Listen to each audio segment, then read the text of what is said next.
Democratic party of इंडियाच्या छोट्याशा खानी या बैठकीत उपस्थित डीपीआय डेमोक्रेटिक पार्टी ऑफ इंडियाचे प्रदेशाध्यक्ष आदरणीय अजिंक्य भैया चांदणे,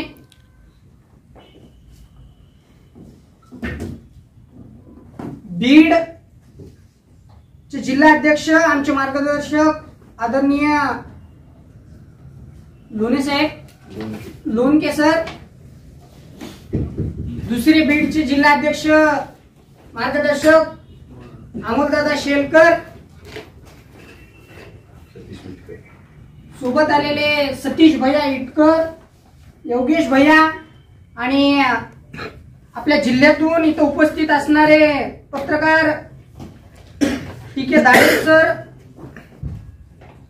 शिवराजजी दाडेल साहेब, हनुमंतजी कंदारे, ऍडव्होकेट सुनील सावंत आणि उपस्थित सर्वजण, आणि आज ज्यांचा DPI democratic party of India मध्ये पक्षप्रवेश होत आहे आणि त्यांची पद नियुक्ती होत आहे, आमचे स्नेही मित्र संदीप कैलास राजकोर आणि उपस्थित आपण सर्वजण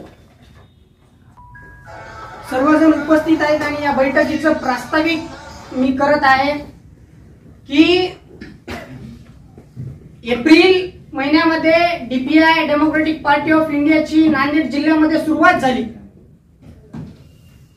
आणि तेव्हापासून आपण सर्वजण नांदेड जिल्ह्यामध्ये डीपीआयचं आपापल्या पद्धतीनं आपण काम करणं चालू केलेलं आहे आणि करत आहोत. या माध्यमातून पक्षाचा प्रभाव बघून किंवा विचारधारा पटाली म्हणून आज आमचे मित्र संदीप राजकोर हे आपल्या पक्षामध्ये प्रवेश करत आहेत आणि एक आवाज म्हणून आणि या महाराष्ट्राला कळत आहे की आता इथून पुढं आमचा पक्ष, आमची विचारधारा, आमचं कोणासोबत राहणं ही इथल्या समाजातील तरुणांना कळत आहे की समाज आता जागरूक होत आहे.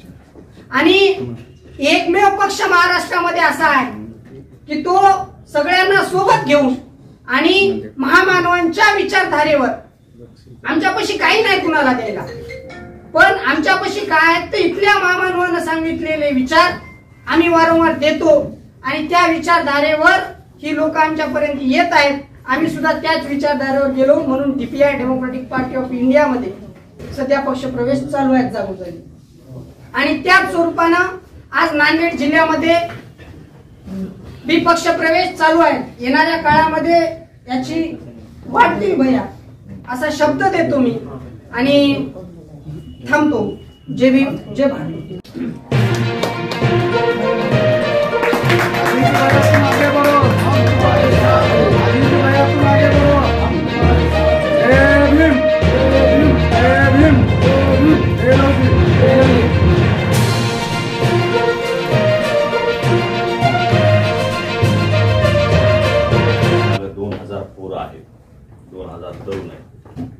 आणि तो जर चांबार असेल, मातंग असेल, बौद्ध असेल तर त्याला कधी जिल्हा अध्यक्ष ते बनू शकत नाही इतर पक्ष. हे लक्षात घ्या, हे तुम्हाला माहिती आहे. त्या ठिकाणी तुम्हाला अनुसूचित जातीच्या सेलमध्ये, दलितांच्या सेलमध्ये अशाच पद्धतीचे पद देणार. याचा अर्थ असा होतो की हे सगळे किरायाचे घर आहे आणि किरायाच्या घरामध्ये तुम्ही राहायला गेल्यानंतर त्यांच्या मनाला येईल तेव्हा ते तुम्हाला हाकलू शकतात. तर हे आपलं स्वतःचं घर आहे, हे छोटं घर आहे म्हणून तुम्ही डेअरिंग करत नाही. जर मी आज एखादा आमदार असतो तर तुम्ही मागे सरकले असते का? सरकायचा संबंध नाही. परंतु मी आज कुठल्याही पदावर नाहीये, माझ्याकडे काहीही शक्ती नाहीये, ताकद नाहीये, पॉवर नाहीये, म्हणून आपले कार्यकर्ते धजत नाहीयेत ते करण्यात की बाबा आपलाही वेळ वाया जायला नको. परंतु तसं नसतं. हे बघा, हे मैदान आहे आणि या मैदानामध्ये लढणाऱ्या पोरांची गरज आहे. आम्ही जे काम करत आहोत हे मातंग समाजाच्या राजकीय इतिहासाच्या भविष्याच्या दृष्टीने काम करत. आणि म्हणून आज तुम्ही बघितलं असेल की वंचित बहुजन आघाडी आहे, रिपब्लिकन पार्टी ऑफ इंडिया आहे, आपल्या सोबत असणाऱ्या आपल्या मोठे बांधव बौद्ध समाज याची जी राजकीय दखल आज महाराष्ट्रामध्ये घेतली जाते त्याचं एकमेव कारण आहे बौद्ध समाजाचे आज राजकीय पक्ष आहेत.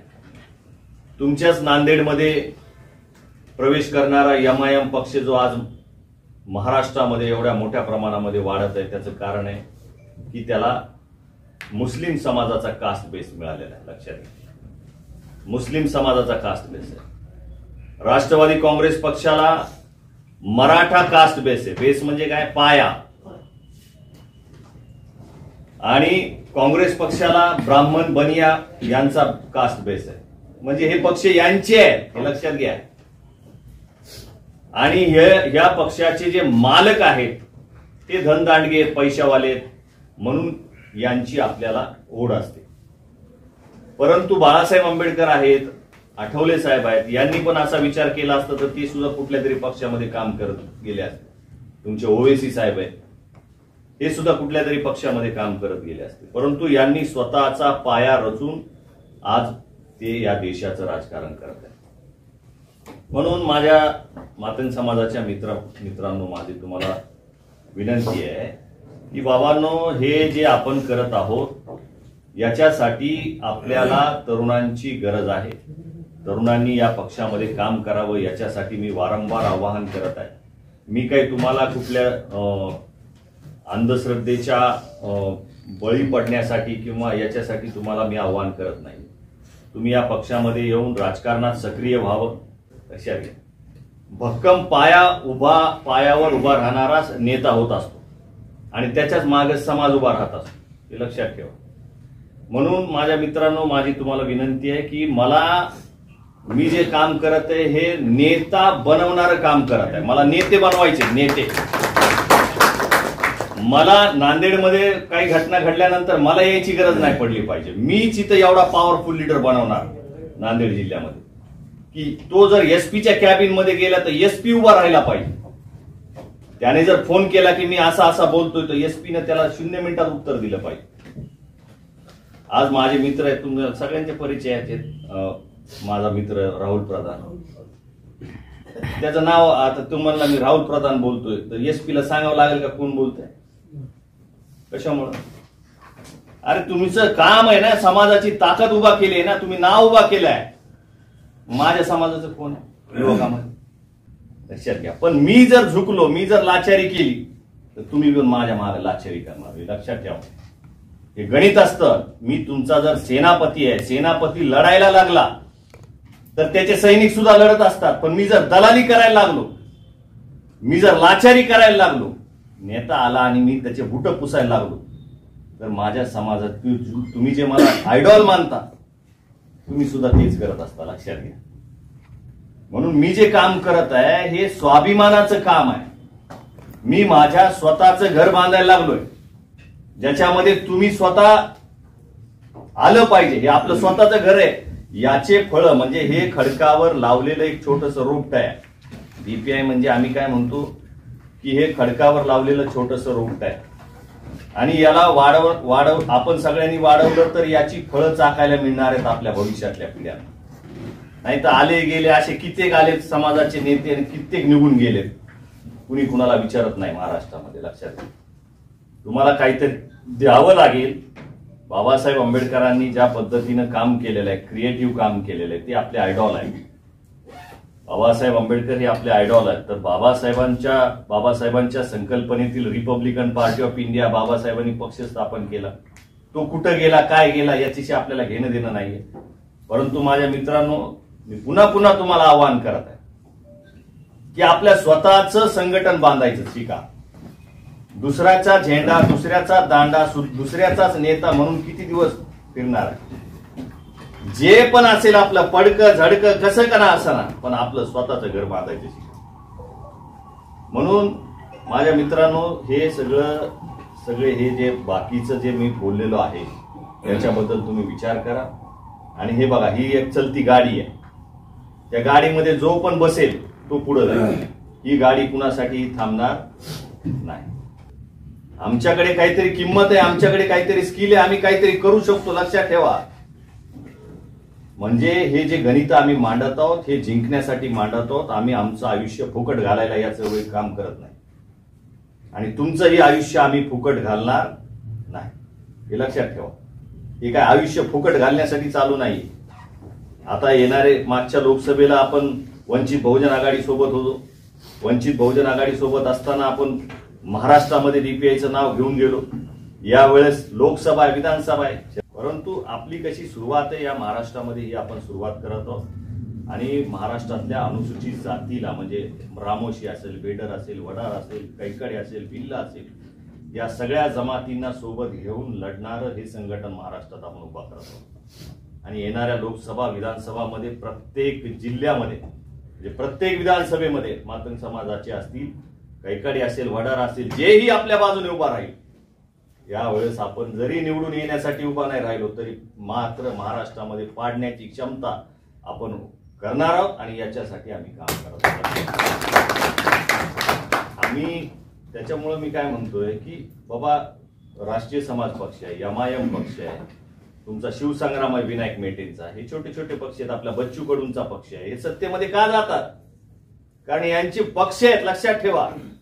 तुमचं संघटन असून काय फायदा नाही. तुमच्या साळी माळी तिली तांबुळी कोष्टी न्हावी हे तुम्हाला राजकारणात दिसणार नाहीत. तुम्हाला हे लोक राजकारणात दिसणार नाहीत. यांचे काही स्वतःचे पक्ष नाहीयेत, लक्षात ठेवा. पक्ष ज्यांचा आहे मुसलमान, महार, धनगर, मराठा या लोकांचे पक्ष आहेत या महाराष्ट्रामध्ये आणि तेच सत्तेमध्ये लक्षात ठेवा. त्यामुळे हे गणित आम्ही राजकारणाचे मांडत आहोत. तुम्ही लक्ष द्या, याच्यामध्ये या. आणि हे आता फक्त आम्ही काही राजकीय संघटन उभा करत नाही, आम्ही याच्यामध्ये आमची वकिलांची टीम उभा केली आहे. म्हणजे महाराष्ट्रामध्ये जेवढे आपले वकील आहेत यांचं संघटन बांधलंय, डेमोक्रेटिक लॉयर्स फोरम म्हणून. आम्ही स्टुडंट फेडरेशन हे बांधलंय, स्टुडंटचं फक्त विद्यार्थ्यांचं संघटन बांधलंय. आम्ही महिलांचं संघटन बांधलंय. आम्ही सांस्कृतिक क्षेत्रामध्ये साहित्यिकांचं संघटन बांधलंय, शैक्षणिक लोकांचं संघटन बांधलंय. हे सगळं संघटन बांधून हा पक्ष उभा करत आहोत महाराष्ट्रात. आणि हे काही येड्या मुड्यांचं काम नाहीये. याच्यामध्ये मर्दाचा खेळ आहे. मर्दाच्या खेळामध्ये तुम्हाला यायचंय का नाही तुम्ही ठरवा. आणि या पक्षामध्ये आपल्या सर्वांचं स्वागतच आहे.